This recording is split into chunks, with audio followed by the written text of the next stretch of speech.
think it's time we made a start. And of course, I welcome you all, those here in person and those attending online. You are all most welcome to this first in a series of lunchtime conversations on some key issues currently facing this country and the world more widely.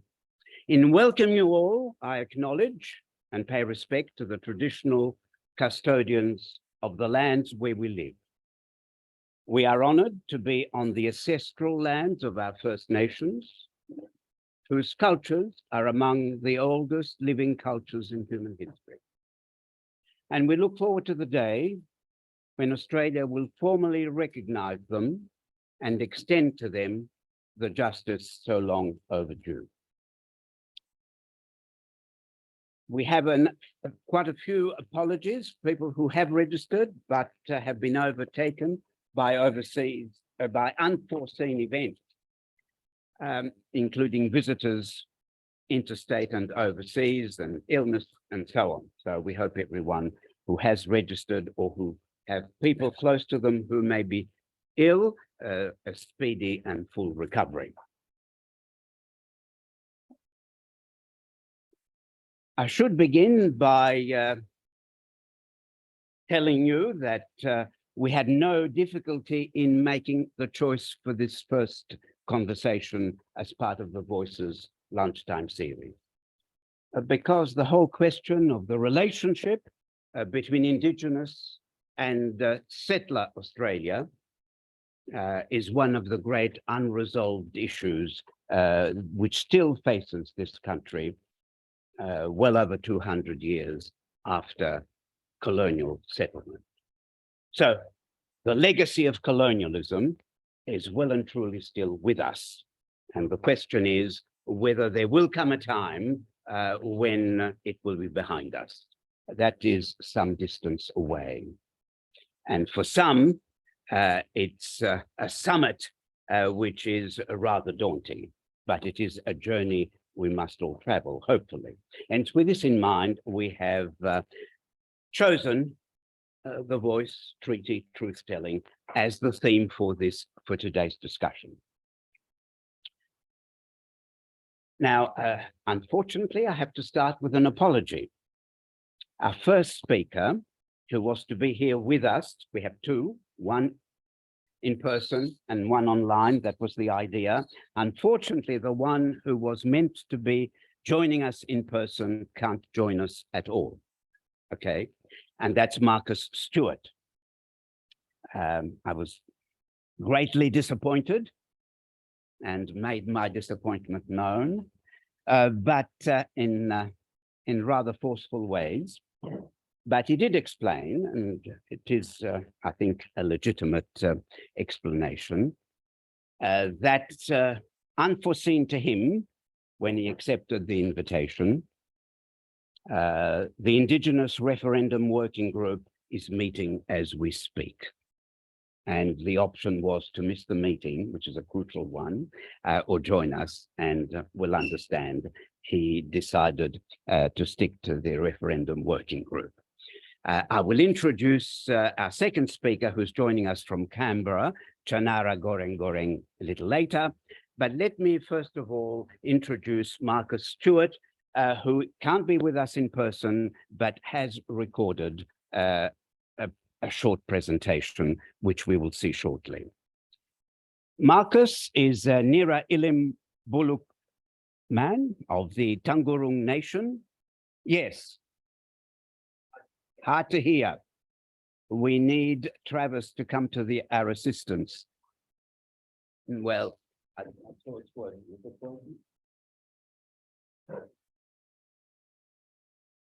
Christian, could you go and get Travis to give us a microphone? I will speak louder so that people can hear me. So Marcus was elected co-chair of the First People's Assembly of Victoria, and prior to that, he was CEO of the Federation of Victorian Traditional Owner Corporations. With over 20 years' experience in a wide-ranging career, Marcus has become a natural leader, highly regarded for his commitment to achieve both short and long-term reform and improve the lives of First Nations communities and traditional owners. So it gives me great pleasure to introduce to everyone Marcus Stewart, online, unfortunately, if not in person.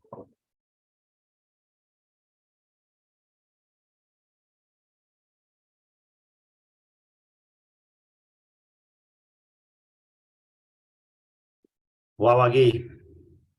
My name's Marcus Stewart. I'm a Nira Ellen Bullock man of the Tjanara Nation, Central Victoria, and privileged to be the elected co-chair of the First Peoples Assembly of Victoria. I would have loved to have been there today, and I'm sorry that I can't be, but as this pre-record, or as you sit here and listen to this pre-record, the referendum working group is meeting, trying to finalise the words for the amendment, which will hopefully pass through the Federal Assembly, or the Assembly and the Senate of the Federal Parliament, hopefully next week. That's the plan, that's the hope. And then we'll see not too long after that, the mechanics and the campaigns of the referendum start taking shape. So today I'm here to have a bit of a chat about the voice, but as is our custom, I want to acknowledge country. I'm currently on the lands of the Wurundjeri Wurrung people, beautiful country. And in my language, I want to say, Wawagi Walarang, Libik Ngugangaguk, Wawagi Yomagu, Gurubuk Nun Gojin. I acknowledge their people, their elders, and their country. So, the hottest topic in the country right now, the up and coming referendum on a First Nations voice to Parliament, which is going to be a test of whether Australia as a country is mature enough to finally reckon with its past and start to look towards a future where everyone can feel respected and that they belong. It's an amazing opportunity, probably the greatest or once in a generation opportunity and the greatest opportunity I've seen for self-determination in my lifetime, but an opportunity for all of our fellow Australians to walk with us on this journey, to truly reconcile as a nation through voice, treaty, truth. As a proud Tjanarang man, I want to see the yes vote succeed, because I desperately want First Nations people to have the ability to shape the policies that impact their lives, affect our communities, our culture, and our lands. For too long, Aboriginal and Torres Strait Islander people have had the policies we have had policies made about us or for us, but never by us. That needs to change. Every aspect of our lives have been controlled at different times since invasion. Where we could live, who we could marry, whether we could work, where we could shop. Our ancestors were stopped and forced not to speak our languages. Our people were forced off our ancestral lands, where they had gathered natural wealth and customs for thousands of generations. Our children stolen, our families torn apart.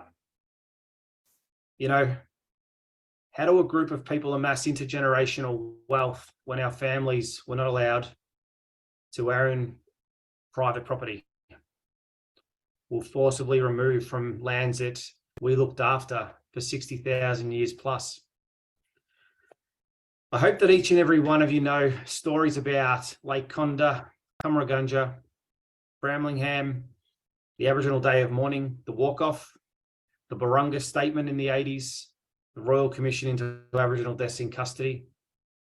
I hope you know these stories, because these are the hard truths of this nation's history. But this is an ancient history. This is in living memory. The scars run deep. The flow-on effects of dispossession are still holding our people back. I honestly believe every Aboriginal family growing up in Victoria will have some close hand or some vicarious experience of the impact of the stolen generation. It has touched our people in an immense and irreversible way.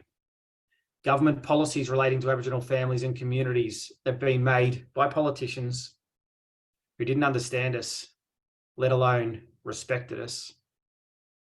Establishing a First Nations voice is about changing that dynamic and changing the status quo.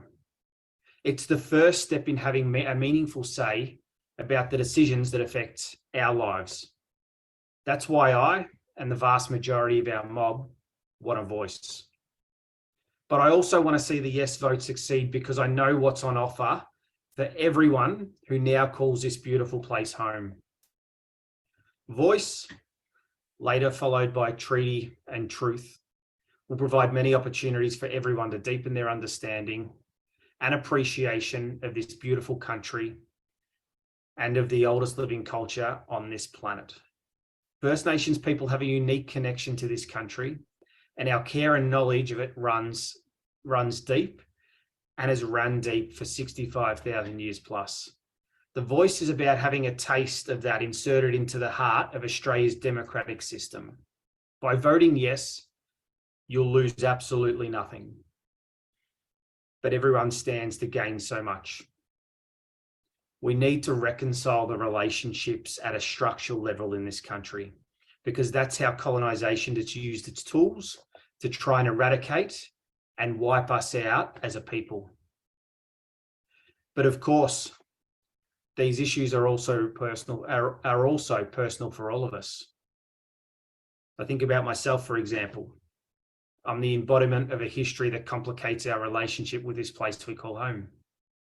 I'm a proud Aboriginal man, Tjanara man, and I know from first-hand experience how tough my kids could have it. Growing up as Aboriginal children in a country as judgmental as Australia is, which is why I'm involved in the referendum campaign and the treaty process in Victoria, to take action and ensure Aboriginal children and Aboriginal kids inherit a different future to those who have come before them. I want everyone to share in our culture and celebrate it. I want Aboriginal and Torres Strait Islander children to grow up and feel pride in their sense of culture, their sense of identity, not shame. These discussions aren't about assigning blame or guilt, but about understanding what has led us to where we are today and taking action to create a new path forward together, because reconciliation is a pathway best walked together, not walked alone. There is no panacea. There is no one-size-fits-all approach. We know this. But now I'd like to talk a little bit about the approach we're taking here in Victoria for some context. On the journey to treaty, at the national level, the voice is what's on the table. We know this. And it's the first step, and I'll explain why I feel it's a step well worth taking. The Uluru Statement from the Heart was based on 3 critical pillars: voice, treaty, and truth. The 3 need each other. Here in Victoria, because we already have a voice. The First Peoples Assembly of Victoria is the voice here in Victoria. And we've been able to get so much done just because of that. The First Peoples Assembly is a democratically elected representative body for Aboriginal and Torres Strait Islander people in Victoria on the journey and pathway towards treaty. All members of the Assembly are traditional owners of country throughout Victoria. We are 31 members strong, and our first democratically elected term has run for roughly 3.5 years. Feels a little longer on the back of the COVID lockdowns, but 3.5 years. During this time, we have managed to set up the architecture, the ecosystem for what treaty making will look like in this state. Key building blocks that mean we are closer than ever to treaty making. We've designed and negotiated a treaty negotiation framework that will allow multiple treaties through traditional owner groups, traditional owner nations, to negotiate their own treaties as per their aspiration on their country, and a statewide treaty for statewide matters. The framework gives us a structure of how the treaty process will proceed and which parties will be involved. The framework is built to empower traditional owners around the state to pursue the treaties that reflect their own priorities and aspiration. It'll enable them to move forward at their own pace, on their own time. We've designed and negotiated a treaty authority never been seen in this country's history, which will be an independent umpire in the treaty process, independent of both the Assembly and the state government, which has to uphold Aboriginal law and Western law. The Treaty Authority will consist of 5 members and will be grounded in culture, as I've just said. It'll be grounded by culture, law, and Western law. We've also designed and negotiated a self-determination fund to help enable communities to get treaty ready, to keep the bureaucracy and the politics out of what we see as part of the state's furniture, which is treaty making. We have done all this by using our voice and representing the aspirations of our community, their rights and interests in every corner of Victoria. And our community was clear with us during our consultations over the last 3.5 years, whether it be engagements, meetings, Facebook Lives when we're in lockdowns. But back at the start of our term, they told us one thing that was really clear, that we cannot have treaties without truth. So with unanimous support from our Assembly chamber of 30 Aboriginal leaders representing, elected and entrusted to represent their communities, we went through a process of negotiation for the first ever truth-telling process in this nation's history, the Yurruk Justice Commission. Yurruk meaning Yurruk being the word for truth from the Wamba Wamba people. Yurruk is the first truth-telling process in this nation. The commission itself has spent the past year hearing the stories of First Peoples, giving a voice to survivors and collecting evidence of the systemic injustices that can highlight areas where structural reform and systematic reform is most needed and where treaty needs to target. Recently, Yurruk has honed its focus on to prioritise the systemic failures within the criminal justice system and child protection system. Unfortunately, we all know the data through closing the gap of how horrific these systems are for Aboriginal children and Aboriginal people currently in incarceration. I encourage you all to watch the testimony, which is accessible on Yurruk's website.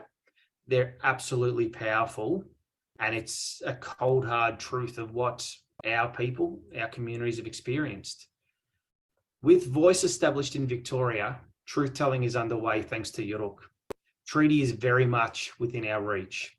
The next step for the Assembly is holding a statewide election. We go back to the polls during May and June to re-elect community members and leaders who we think best represents our voice to negotiate a statewide treaty for the first time in this nation's history.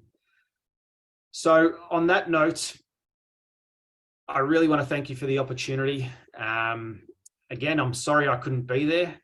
Hopefully by the time you've finished watching this, we've settled the final wording for the legislation to pass through the Assembly and then the Senate in the federal Parliament, and we'll see the referendum and the mechanics of the referendum start gearing up and the campaign stood up and moving. So thanks for your time.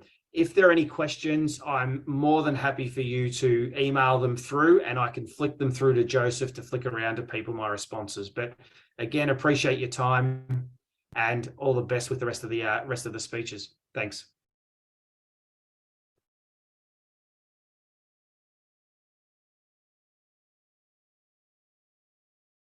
Well, I think we all acknowledge the words of obviously a very articulate and passionate and thoughtful Indigenous leader in Victoria and nationally. We don't know what the referendum working group has come up with, but no doubt we will find out soon enough. Now, because we can't ask him questions directly, if anyone wants to put any questions on the chat box now, specifically addressed to him, I will be happy to relay them, and then we can post the answers on our website. For those who would like to pose a question directly arising from what Marcus has just said, use the chat box. The chat box should also be used for questions that our next speaker may be able to answer, and I'm sure she'll be able to answer quite a lot of questions. So feel free to use the chat box to ask simple, well, not simple, they can be complex, but short, direct, pithy questions. preferably questions with a question mark. So that's for the benefit of our online people. Here, of course, it can be done in person. Although the same will apply, no major speeches, just a very short, pithy, well thought out question to draw out the speaker. Well, it now gives me great pleasure to introduce Tjanara Goreng Goreng. She's quite an extraordinary woman, has accomplished a great deal. She's a waka waka woolly woolly traditional owner from Central Queensland. She has worked in the public service before moving into academia. She's currently a lecturer in the Crawford School of Public Policy at the Australian National University, which is where she gained her PhD. She's the CEO of Inma Global, a transformational leadership consultancy. She's the co-founder of the Foundation for Indigenous Recovery Australia, FIRDA for short. She was, until very recently, national co-convener of the Australian Greens First Nations Network. She's now a member of the Elders Council of the Australian Greens First Nations Network, and she's also a councillor with the Greens Pacific Federation. So it's a great pleasure to introduce to you Tjanara Goreng Goreng. Over to you, Tjanara. Hello, everyone. I'm going to begin with a greeting from my nation, which is Waka Waka Woolly Woolly. And please excuse my voice. I got laryngitis recently and it's not quite finished. So I'll do my best to project my voice.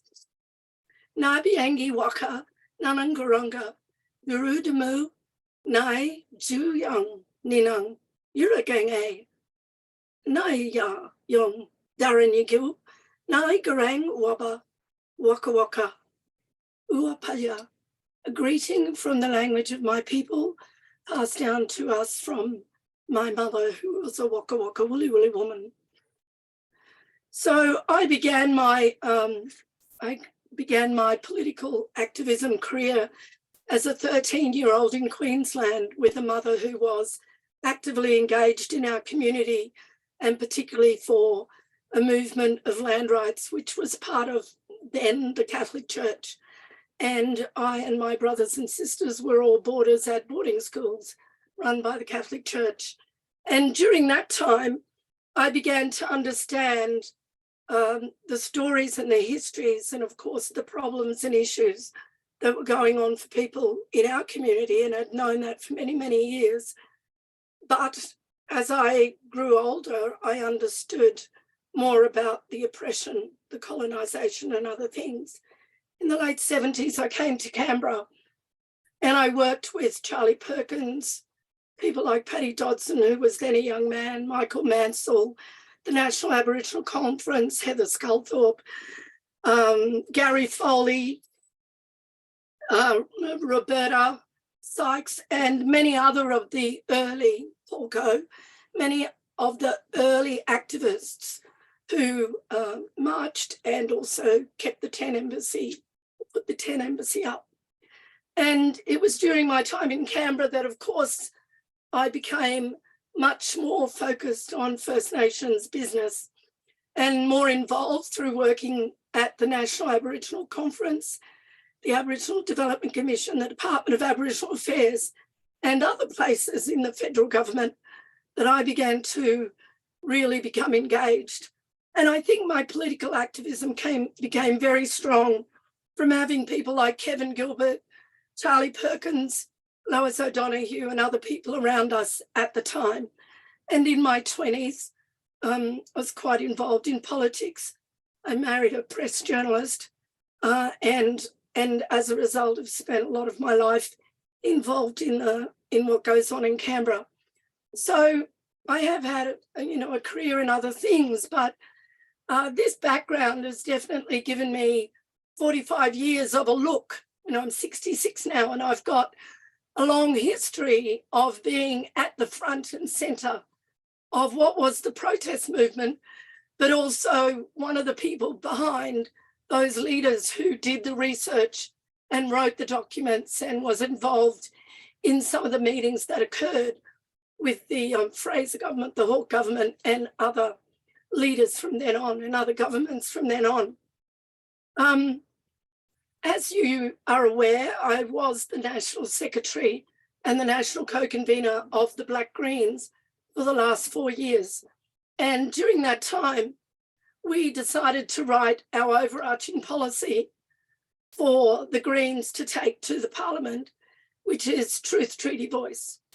We did not do this lightly, and we did not put them in this order lightly.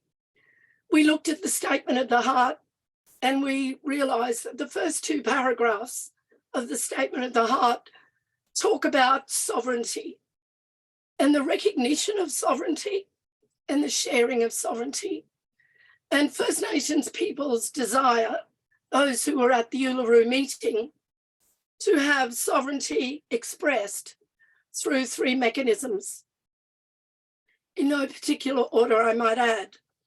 The order seems to have come from the NAIDOC theme of the year, Voice, Treaty, Truth. So we're of the opinion that truth-telling is much more important in order to create the parameters of a treaty. And within that treaty would be a voice that would have shared sovereignty recognition and would not be a voice within the colonial constitution. So this is our particular objection. And it's my personal view. I don't think I could write a policy without that personal view being part of it. And this policy was accepted over 2 years throughout the Greens and all the mechanisms we have for people to decide by consensus what policy will be. And so we took a long time going about it, and we were very careful about the way in which we worded it. And we developed it on the foundation of the United Nations Declaration of the Rights of Indigenous People, many of whom were developing that policy were involved over the 25 years of the drafting of that document. And so for us, self-determination and sovereignty were really the key to what the Statement of the Heart was saying, and that there were mechanisms by which this could occur: a voice, a treaty, a Makarrata agreement, and a truth-telling commission. So our view, of course, is the opposite to those who are pushing the voice at this present moment. And we tasked our previous First Nations portfolio holder, Senator Lydia Thorpe, with pushing the government on sovereignty and treaty. And I think that she did that very successfully, and we will continue to do it. But I want to just talk about us being in what I see as another historical time in Australia. So it's the second round of trying to get a treaty, and it's the 5th round of trying to get a proper voice. And I say that because the National Aboriginal Congress Conference, the 2 iterations of it, were a voice to the minister and to the government of the day. Then we had the Aboriginal Development Commission, led by Charlie Perkins and a number of commissioners, who were also a voice to the government about economic and social development, particularly land development and the buying of land for First Nations people where there was no land rights involved.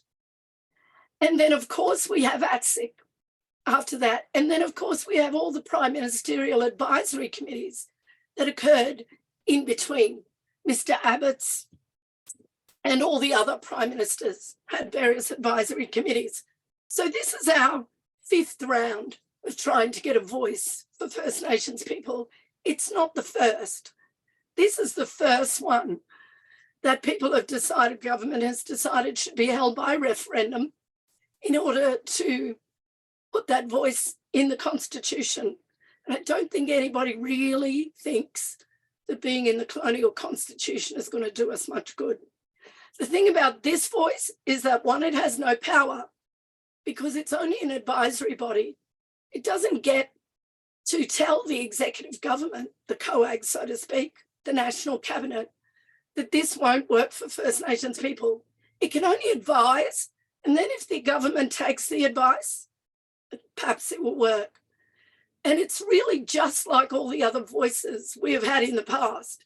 And certainly our movement for all of these past 45 years that I've been in it has been about the recognition of sovereignty, and that can only occur through a treaty. It's long past the time to have a treaty.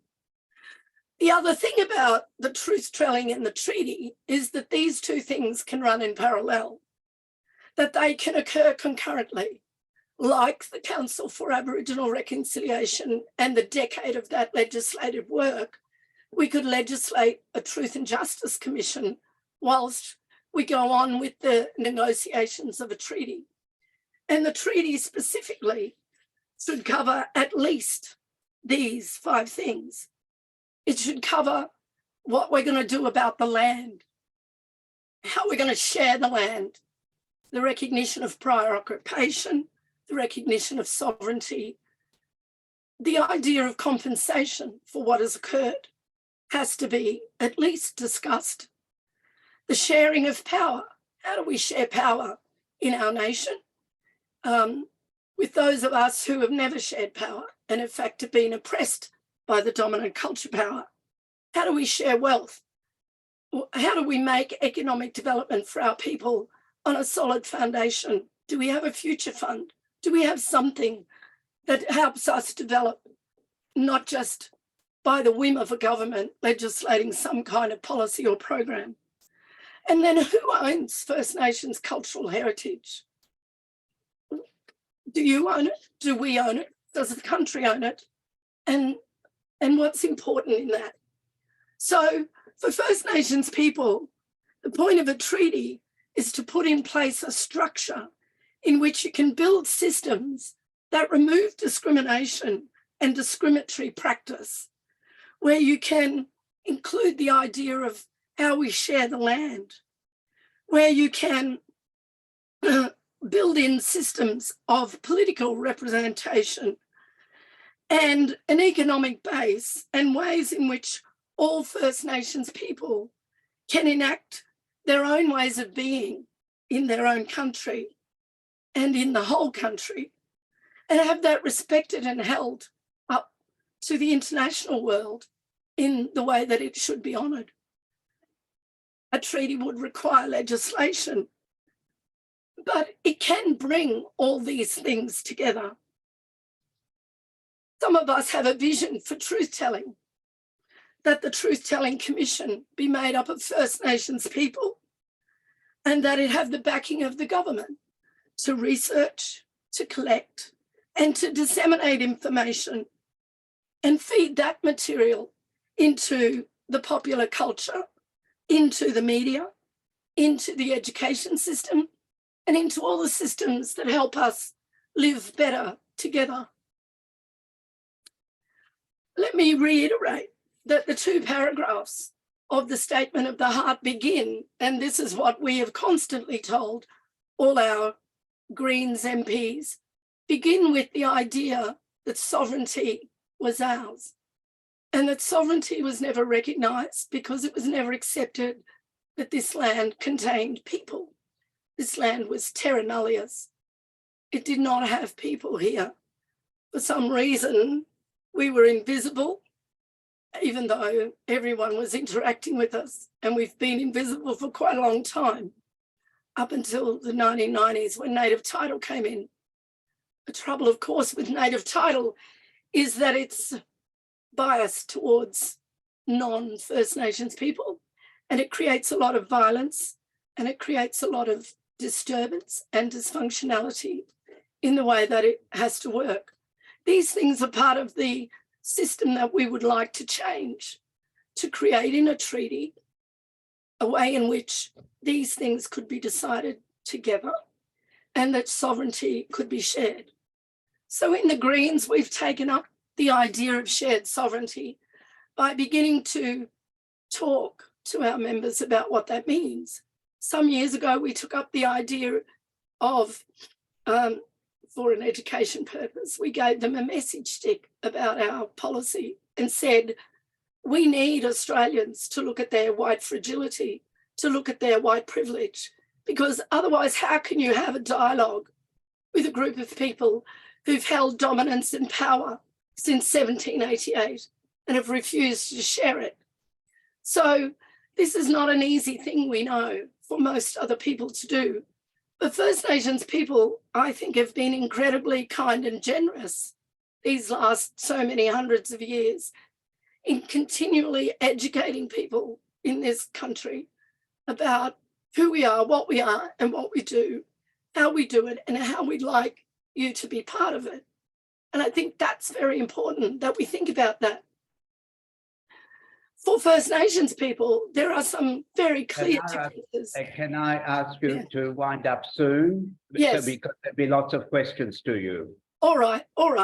Let me talk about a little bit about how First Nations people see this world. So we feel that we are here for spiritual reasons. Our idea is to take care of the country, that everything is spiritual and everything on it has a spirit. If you're not spiritually connected to the earth, how can you be connected to your way of being? And in fact, it would be very hard to survive. We know that many Western cultures don't come with instructions on how to live on earth, and we have learned how to live on earth. We took care of it and we know how to take care of it. In 95% of our body is water and most of the planet is.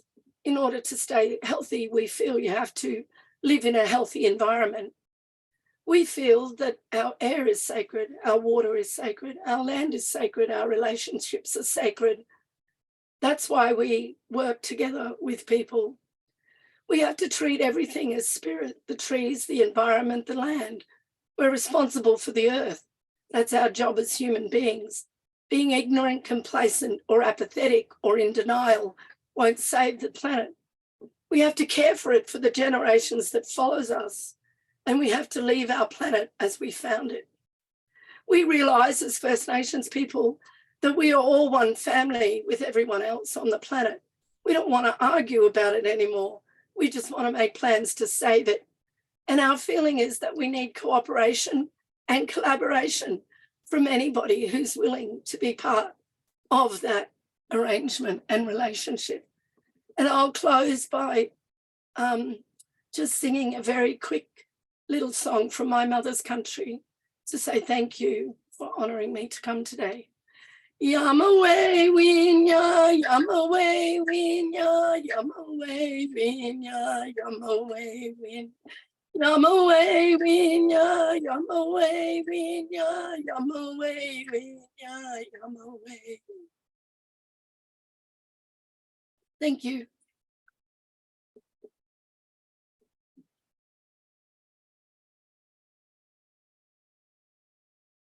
Thank you very much, Tjanara, for a moving presentation and for raising so many important issues. Because you're the only one of the two speakers with us, the questions and the comments will be addressed to you at this time, anyhow.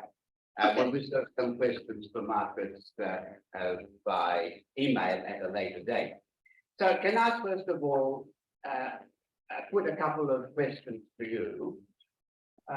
And the first one has to do with sovereignty, which obviously is a very important concept. I would imagine that most people who are attending this event would accept, I'm assuming, that sovereignty was never ceded.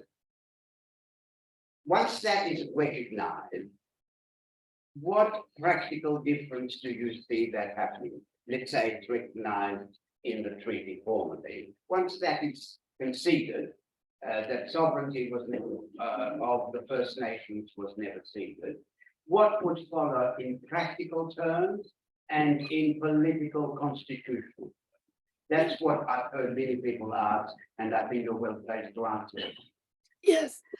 So there has actually been some data and research done in other First Nations countries in relation to those who've had treaties or some type of pact or agreement around the recognition of their sovereignty of their country and their land. I don't think we can emphasize strongly enough that there is a very real psychological aspect of people recognizing that what was stolen and taken from you in such a brutal way can now be recognized as yours. That, you know, the fact that we were not recognized as humans is big enough, but then to be recognized that you were actually here and you occupied this place for a very, very long time, and that you had a very complex system of education, of governance, of ways of being here for a very long period of time, is a huge honouring, respectful, regardful recognition. And for us, I believe that the psychological benefits of being able to say we are sovereign people and go to the UN or go somewhere else, but just to be able to have that recognition within Australia tells me that people will hold their heads up much, much higher, that there will be a deep movement of inner confidence in people, collectively and individually, that we will be able to walk proud. So I don't think that these things are small.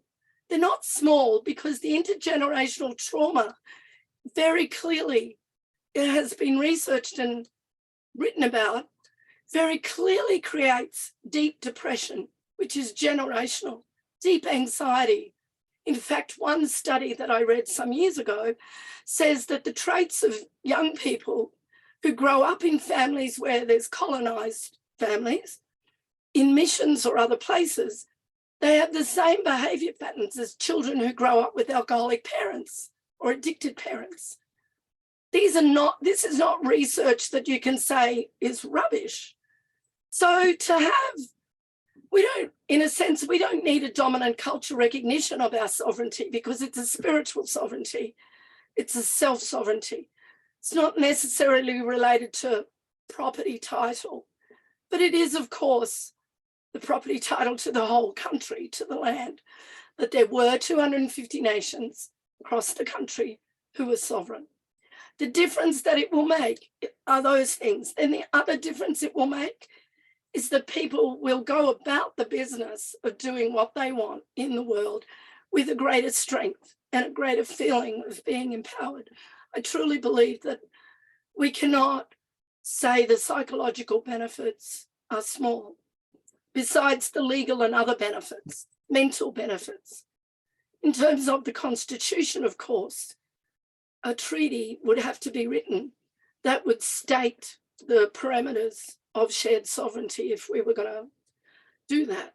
So that may require, I don't know, I'm not a lawyer, so it may require certain things to happen to the Constitution, may require certain things that get amended or addended to it, I'm not sure. But certainly there will have to be a piece of legislation written that recognises that sovereignty and also recognises the sovereignty since. So perhaps it's a shared sovereignty, I'm not sure, but it's definitely some kind of legal document.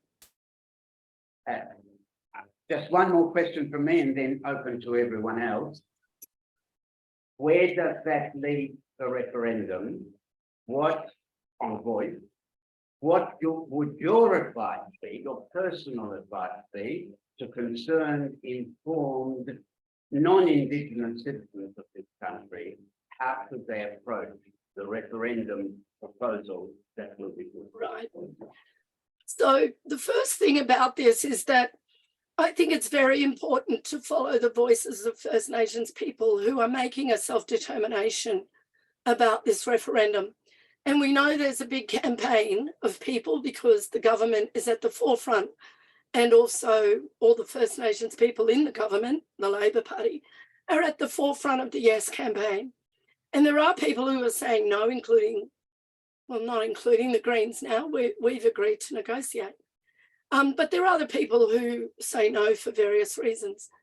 But if Aboriginal people come to you, like if Aboriginal people came to the Black Greens and said, all of us 100% of First Nations people in Australia want a referendum on the voice, we would have to go with that. It wouldn't be up to me personally to say I don't agree with you. I think that talk to First Nations people about what they feel is important to them, and in the end, you're the one that signs the paper. In the end, it's your conscience. Some people say they're doing it because they want to give First Nations people the right to have a voice. Some people believe it'll make a difference because they hear people say it will make a difference. Some people say, oh, well, we just need to give them something. There's lots of reasons why it's being done.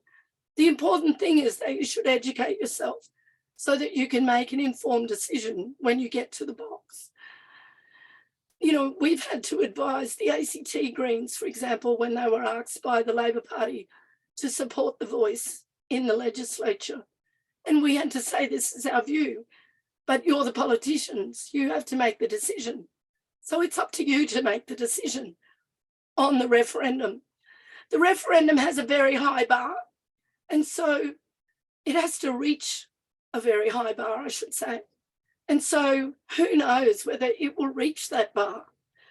I'm not sure that it can or it will, but let's face it, just be clear that being an advisory body in the colonial constitution, there are 78% of First Nations people who were called up in a marketing survey by Reconciliation Australia. 78% want sovereignty through a treaty. They don't want a voice. That's an advisory body in the constitution. That statistic doesn't get around very much. And I have to say, you know, if that's the case, there's a lot of people who don't want a voice. So I think you need to listen to people. And if somebody says to you, I'm your, you know, I believe that this is what you need, and you educate yourself and you make a decision on that basis, that's all you can really do as a person, especially if you don't know many First Nations people. But I think it's very important to always look at the yes view, the no view, and any other view.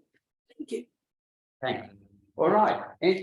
Thank you for that, Tjanara. Now let's see who would like to raise some other questions. All right. Now, before I get to the people who are here in person, I have to keep thinking also of the people online. Are there questions online? I'm monitoring that. Yes. The last question addressed in part some of those, but I'm getting people to put it in the form of the question. Some people have expressed concern, but if they come back to me, Joe, Yes. I'll collate. All right. So for a while, we'll have a couple of questions from the floor here. So who has their hand up? Yes. We'll start with you and then we'll go to Claire. Well, thank you for your.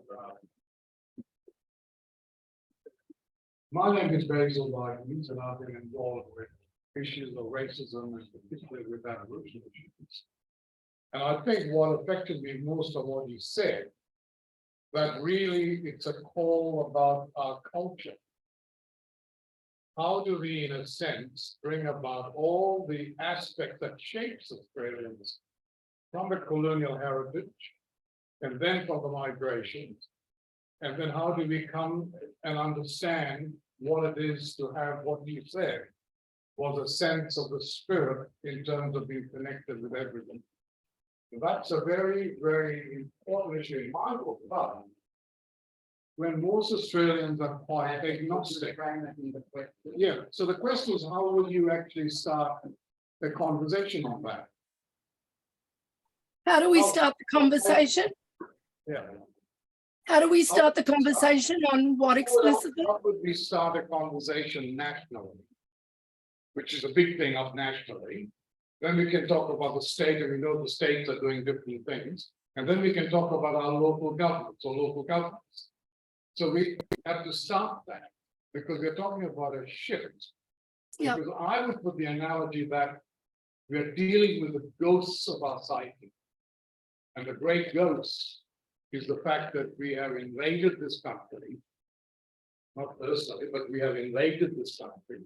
We've denied the people of their rights. And now we are coming to terms with their culture. but would we have a currency bill? How long is it done? Yeah. So yes, these things. I'll take another question and you can deal with both at the same time, just to get your question. Okay. So, Claire?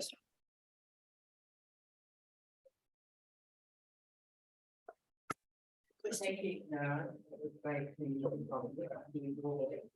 I just want to know, and I know but why can't you have the sovereignty and the mission of sovereignty? Actually, in the Constitution. Why Right. can't that be part of that work? Why can't we? Yeah. Why can't we have a voice in the Constitution? Yeah, that point, no, you were saying with an advisory thing, I'm saying, I'm asking why did it during the debate, it could be that the sovereignty recognised in the Constitution. Oh, you and see, then that's go forward. yeah. You see, there's a point to that. The point being that we don't want to be in the colonial constitution. We're a sovereign people. We have a right to just be separate. So the thing is, if you've stolen the sovereignty and you for 200 odd years have said we're the sovereign people of Australia, why would Aboriginal people want to be in your constitution, really?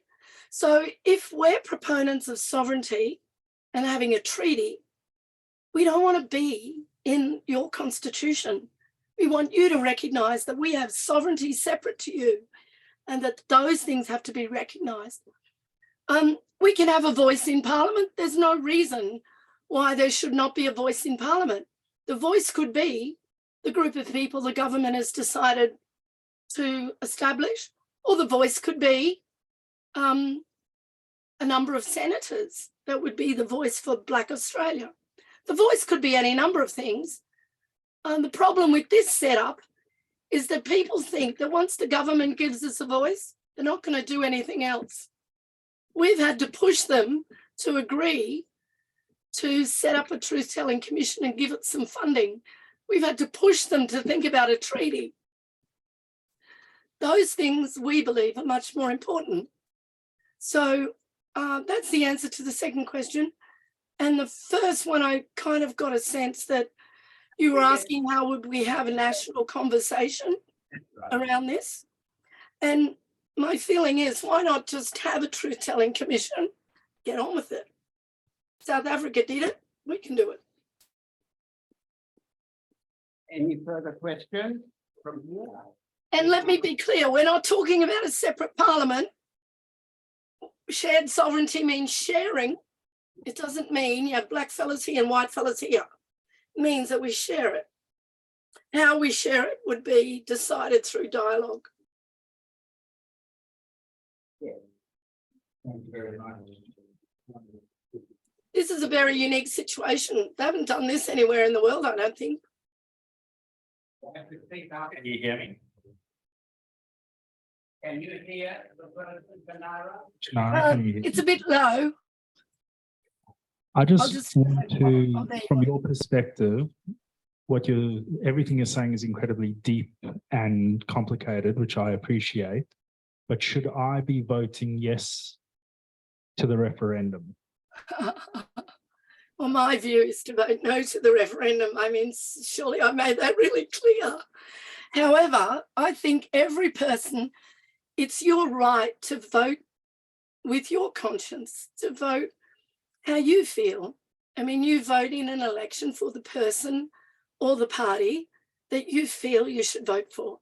And a referendum is essentially, here's a question. What do you think about this question? And then vote yes or no.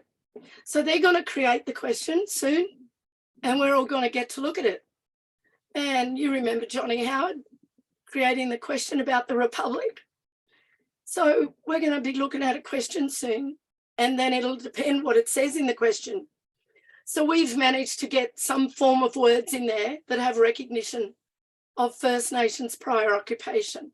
We didn't get sovereignty, but we will have some form of words which some people will agree with. But then, you know, is it that the question going to be, should First Nations people have a voice to Parliament? Well, it's very easy to say yes to that. But they're going to base it on all the work they've done since the recognition campaign, which was started by Noel Pearson and all that mob, which is going to have 20 or 25 representatives of First Nations people for 250 nations. Now, just about every blackfella does not want to be represented by someone who's not from their nation. Are we going to listen to that voice?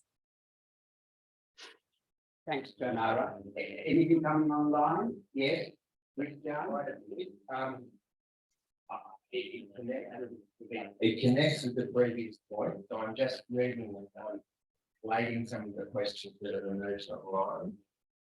One is, would a no outcome to the referendum take us backwards in trying to achieve justice, treaty and self-determination? So that's a short question, but maybe I'll add another while I'm here.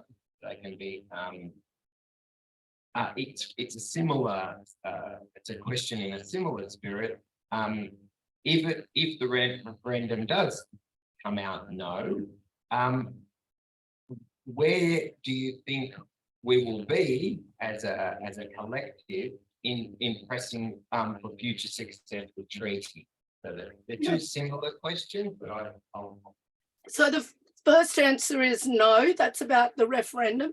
If the referendum doesn't get up, will it put it back? I don't think it will, because we're at a place now where it's pretty damn bad. So, you know, it's not going to put it any further down the track. They're still racking and stacking blackfellas in the Northern Territory prisons. They're still chucking all our kids in jail. They're still killing people in jail. There's still a lot going on. So going backwards, it's not going backwards. If a voice gets up, the good thing about that might be that it'll move things forward, that voice, those people, I don't know, you know, who knows? Though I think a lot of this is built on hope. A lot of it is built on hope. People are saying we've gone and we've co-designed this, but it's really built on hope and a vision that people have had. Now, the second question, just remind me. That was about where we stand. How would we place with treaty, moving forward with treaty? Yes, well, the idea is that we would just go down that track. So the statement of the heart asks for sovereignty through recognising these three things. If the voice referendum doesn't get up, the next track, if the government chooses to continue in the vein of this, is to go down the Truth-Telling Commission treaty path. That's the next bit. And the voice could be in the treaty. And the voices will be in the Truth-Telling government willing to go down that track. Yes, well, we'd have to get a government willing to do that. Yeah. But we do have a lot of First Nations people in the Labor Party. We have some in the Greens. Who knows? We could, and some in the Liberal Party. We could probably get some bipartisan support for this to move along. Okay. Yes, please.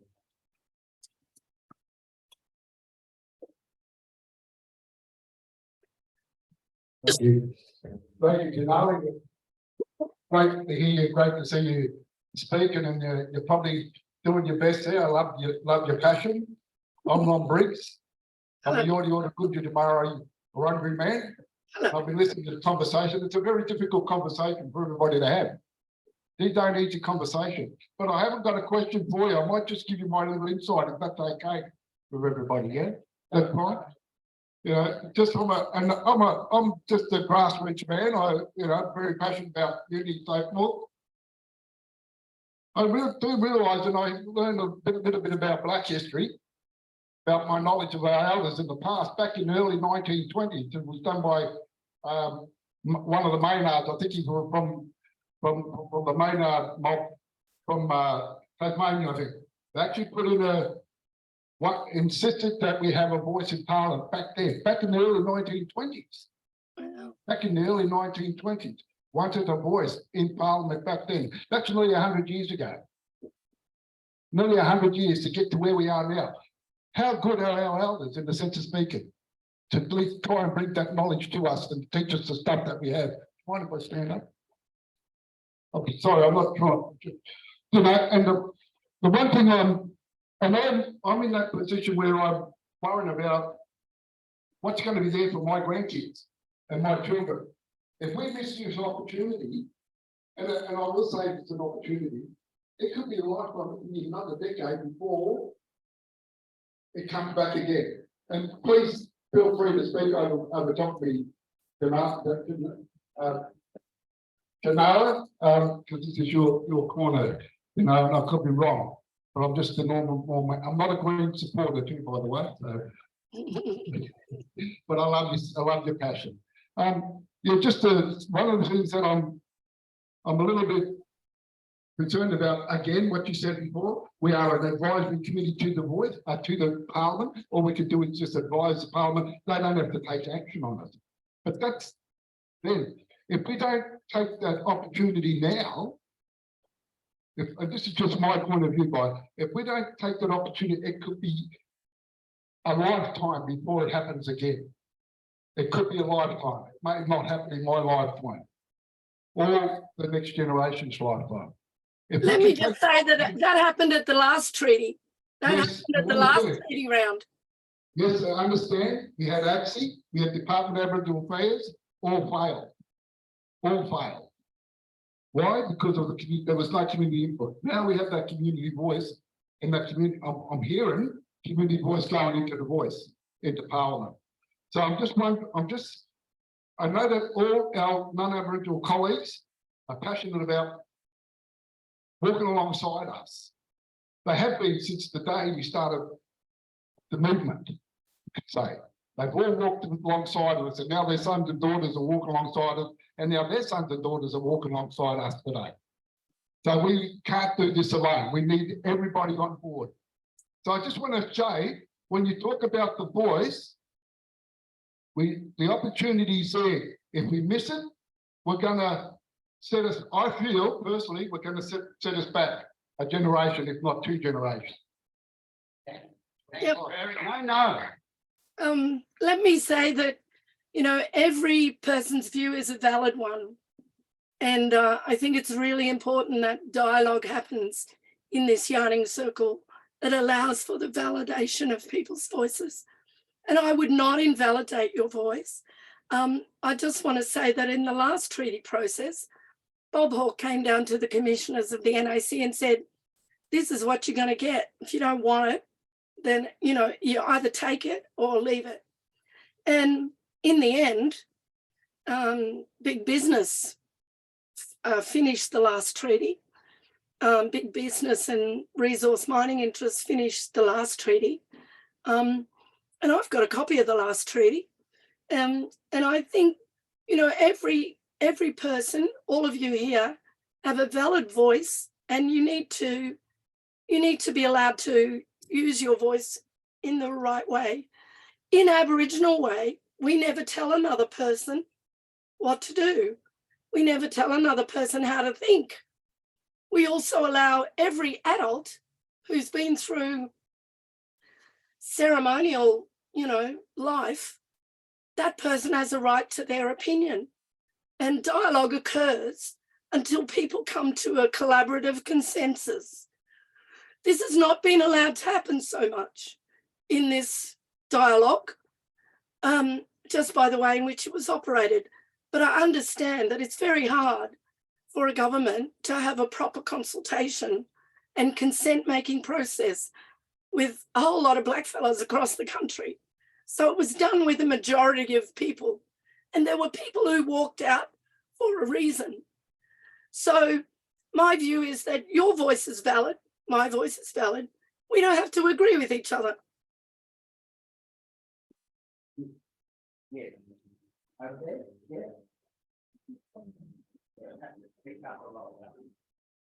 Thinking about the difference sort of spread. I think all of Can you put the microphone up closer? Sorry, I think you know a lot of the stuff you said was terrific, and I appreciate it. But I think a lot of this is about strategy now, and you know, it will, and that's, I think, what a couple of the questions here were about. You know, because a lot of the people kind of see the Aboriginal community divided on it. You know, I know the arguments against ATSIC at the time, and I know what Gary Foley said about ATSIC. And, you know, I can understand your argument about this sort of process, but, you know, isn't it better than nothing at this stage? And then go from here, which is pretty much what this gentleman was saying. Well, you know, it'll be whatever people decide will be.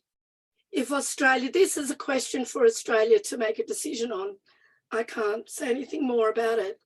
If the majority of Australians in the majority of the states make a decision that the referendum question should be a yes, and if that question is about a voice to Parliament, then it will occur, and those who are involved will get on with it. And those who want to make influence on it will get on with trying to influence it. So I don't think the world's gonna crash. And First Nations people, you know, I think about my cultural relatives who live at Uluru, who cannot afford to eat because the food is too expensive. So every fortnight I give money to my auntie so she can feed the 15 children she looks after. People die every week in that community in their 30s and 40s from diseases that can be prevented. These are the people I think about when I think about, can we make a difference? I think about the blackfellas I know in jail and the kids that get taken. I don't intellectually sit down and think about how this constitutional thing should be done. I think about how we're going to make it better to make sure my auntie doesn't have to live on a basics card and be so poor that she cannot feed herself. Okay, maybe room for one more question if there is one more, someone who hasn't asked. Peter Johnson's had his hand up for a long time. Who? Peter Johnson. Oh, someone online? Yep, Peter Johnson online. You want to ask a question? Just a second, we're trying. Is it in the chat box? Okay. No, we can't take questions by hand, unfortunately. Oh, okay. We have to put it in the chat box. Okay. All right, is there anyone here who wants, yes, do? Oh, sorry, no one will hear you online. I wonder whether you agree that it's a matter of struggle, whether everything I've heard is not just vision, it's not just hope, whether it's voice, treaty, truth, and the situation you just described in Alice Springs. Isn't it a matter of struggle, an ongoing struggle to resolve all these questions? It's not one or the other. It's not voice, it's not treaty, it's not truth alone. It's true. Yeah, could you I comment? think that the spirit of the statement of the heart was about all the complexities of those issues, putting an inspirational hope that if we did these three things, we would have a way in which we could begin to resolve many of them, including the past history. So I think, yeah, you're right. I think it's true what you say. It's not just that or that. It's many, many things. But the idea was they were thinking about what has been the historical wrong. The historical wrong is that there has been no treaty. There's been no recognition of sovereignty. If there is a recognition in the Constitution, I don't think anybody's going to whine about that. They're going to be happy about that. If there's a voice to Parliament, we're all going to try to work with it. I don't think people are going to reject it because they're going to want to somehow use it to get things to change and be better. The problem has been that the dominant culture runs everything. We don't run it. So it's not self-determination. If the non-First Nations minister and government makes decisions about our life, then it's not self-determination and it's not sovereignty. So the United Nations Declaration of the Rights of Indigenous People should be ratified straight away. The reason they won't ratify it is because they don't want us to have self-determination. But if we had self-determination, you can only see from the history and the places where self-determination has occurred, huge changes have been made. And there's definitely work and research about that that can be proven that it works. Thanks very much, Thank Tjanara. you. We have exhausted you, if not the subject, particularly with your voice issue, and we very much want you to keep your voice. So thank you again on behalf of everyone attending. Thank you so much, everybody. It was lovely to be here. Palia. This is not the end, of course, of the discussion. It is just one more step along the way. And I'm sure there'll be many more opportunities with Conversation for Crossroads, holding different events which will look at the question from different angles. One which we didn't have time to deal with is, and I'd like to put it on the table if I may, it's too big a question to pose for discussion now, but it's to keep for future conversation. And that is the voice, truth-telling and treaty, never mind the order, are important, not just because it might repair the terrible wrong that has been done to our First Nations. We need the voice, and I don't think it's said enough. We need a treaty, we need truth-telling for the future of all people on this land. And really the question that we should be asking about the voice, which we don't have time to ask now, is a voice on what issue? Anything and everything, or just a few selected issues that will be acceptable? That is the question we should be putting. Will, for example, those who represent the voice to Parliament and to government be able to say, this project will not proceed on environmental grounds, and they are contrary to the spirit of our First Nations. This environment project, no go. There will be no foreign troops and no foreign bases on this land because we have never ceded sovereignty to anyone to forward that sovereignty onto someone else. Hard question, mute, deafening silence, because they know these are the hard questions. So I hope we will have time to look at them much more closely in the months ahead, leading up to the referendum, regardless of how it might go. All right, just to let you know that we're going to have more of these sessions. And if you can put up the slide, we have in mind particular dates. We intend having them roughly every 6 weeks, and it'll come up. So every 6 weeks. So we're thinking of the next one on a Tuesday. We may also toy with the idea of alternating between a lunchtime session and an after hours, maybe 5:30 to suit people's different circumstances. So a lot of people who would have liked to have come couldn't because of work commitments. So we may alternate, but certainly we will aim to have these 4 sessions coming up, and we will give you plenty of notice. There are big issues on the horizon. Obviously, climate change remains important. The question of Australia's relations with the outside world, very important, and so much more: education, health, and much else, homelessness, etc. Okay, so these are coming, and in addition to that, we are going to have, so in addition to this series, if you go to the next slide, we have big ideas in the pub. We've had one already, and I think we expect one in a few weeks' time, and that's usually at around 7 o'clock, somewhere central in the city, on some of these big issues.